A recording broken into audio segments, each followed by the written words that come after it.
Bom dia, direção! Sem fake news, sem juridiquês e sem enrolação. Informação estratégica para o dia a dia da sua empresa.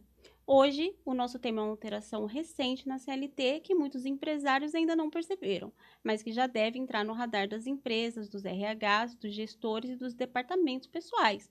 A obrigação da empresa de orientar os empregados sobre campanhas oficiais de vacinação e exames preventivos.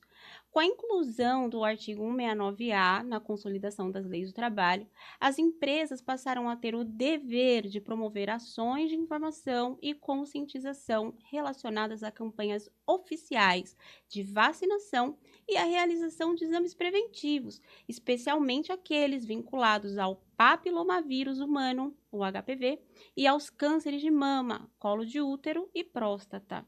E por que esse assunto importa para o empresário? Porque saúde preventiva deixou de ser apenas uma recomendação de boa prática e passou também a integrar a rotina de obrigações empresariais.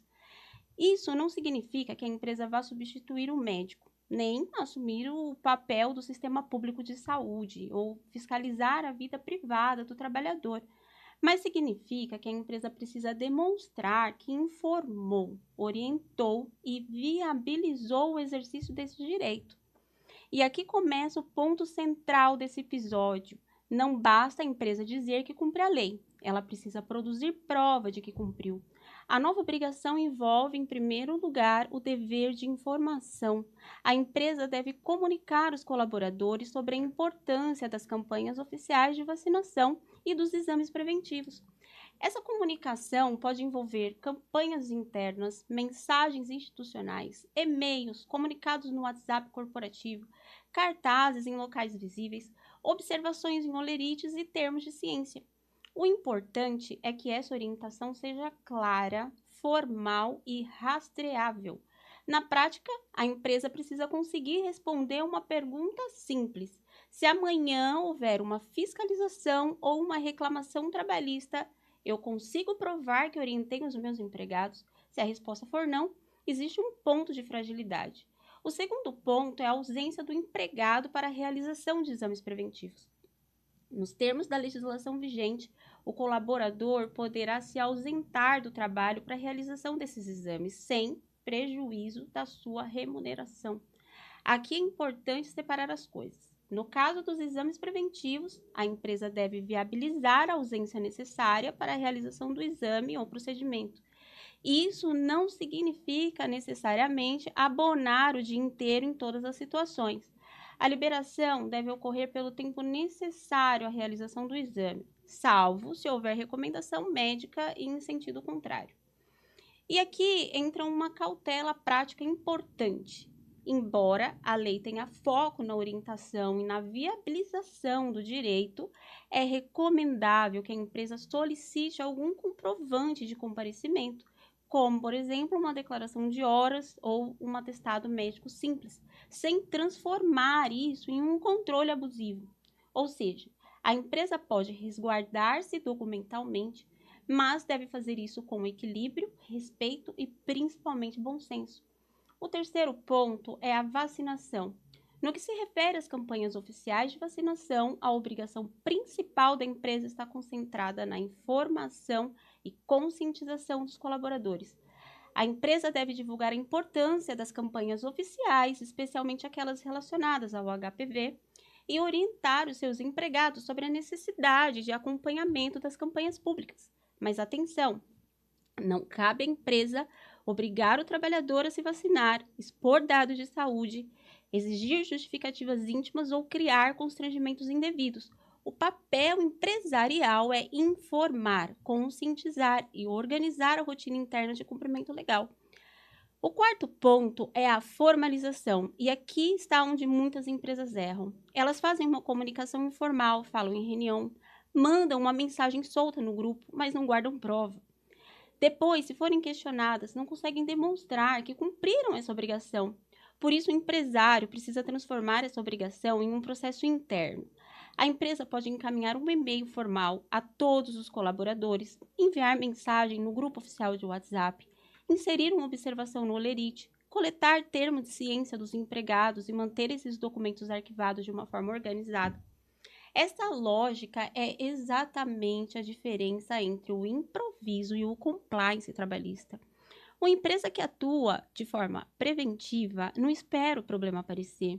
Esses documentos, o cumprimento dessas obrigações, são pontos importantes, inclusive no processo de admissão. Esse cuidado ele não deve valer apenas para os empregados atuais. O ideal é que o termo de ciência passe a integrar também o pacote admissional da empresa. Assim, todo novo colaborador, ao ingressar na empresa, recebe orientação sobre as campanhas de vacinação e exames preventivos. Assina o termo correspondente e a empresa mantém esse registro arquivado. Com isso, a obrigação deixa de ser uma ação pontual e passa a fazer parte da rotina empresarial. O sexto ponto é a recorrência. Essa comunicação não deve acontecer apenas uma única vez e depois ser esquecida. O ideal é que a empresa crie um controle interno, com uma programação periódica para repetir as orientações em intervalos estratégicos. O material interno pode prever lembretes em calendários, ERPV, Google Agenda, sistema de RH, inclusive com repetição semestral dessas comunicações.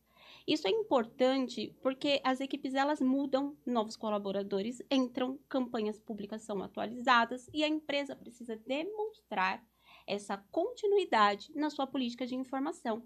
O sétimo ponto é o papel dos gestores do RH. Não adianta apenas enviar um comunicado se a liderança não souber como agir quando o empregado pedir ausência para realizar um exame preventivo. O RH e os gestores precisam estar alinhados quanto ao conteúdo da lei, ao direito de ausência para exames e à forma desse registro, a documentação possível e o limite de atuação empresarial. Por exemplo, se um colaborador comunica que fará o exame preventivo, a empresa deve tratar isso com seriedade, preservar a intimidade do trabalhador, evitar exposição, orientar corretamente a documentação necessária. Saúde preventiva também exige cuidado com a confidencialidade. A empresa não precisa saber detalhes íntimos do exame. Precisa apenas organizar a ausência e guardar a comprovação adequada nos limites legais. O oitavo ponto é que empresas com plano de saúde podem ir além. Empresas que oferecem convênio médico ou assistência à saúde podem, de forma facultativa, organizar campanhas internas, auxiliar no agendamento de consultas e exames preventivos ou promover ações estruturadas de prevenção. Isso não é apenas uma medida de cuidado com pessoas, também reforça a política interna de compliance, reduz riscos trabalhistas e fortalece a cultura de prevenção. Mas, novamente, tudo deve ser feito com respeito à privacidade, sem exposição de dados sensíveis e sem constrangimento ao trabalhador. O objetivo não é burocratizar a empresa, o objetivo é proteger. Porque em matéria trabalhista, muitas vezes o risco não está apenas em descumprir uma obrigação, está em não conseguir provar que cumpriu. E aqui vai um alerta importante. Essa obrigação precisa ser tratada com equilíbrio. A empresa não deve invadir a intimidade do empregado, não deve exigir detalhes de exames e não deve expor informações de saúde que causem constrangimentos. A empresa deve informar, viabilizar e respeitar. Esse é o caminho seguro. Para concluir, a inclusão do artigo 169 na CLT 169A na CLT, mostra uma tendência clara de ampliação das responsabilidades empresariais relacionadas à saúde preventiva, informação e gestão de riscos no ambiente de trabalho. Empresas se organizam desde o início e reduzem risco, demonstram boa-fé, fortalecem sua cultura interna e se protegem de uma eventual fiscalização ou demanda trabalhista. Já empresas que ignoram obrigação podem ficar vulneráveis, especialmente pela ausência da prova documental. Por isso, a palavra-chave aqui também é preparação. Não espere o problema aparecer. Transforme essa nova obrigação em rotina interna. Bom dia, direção, porque a empresa bem orientada não decide no susto, decide com estratégia.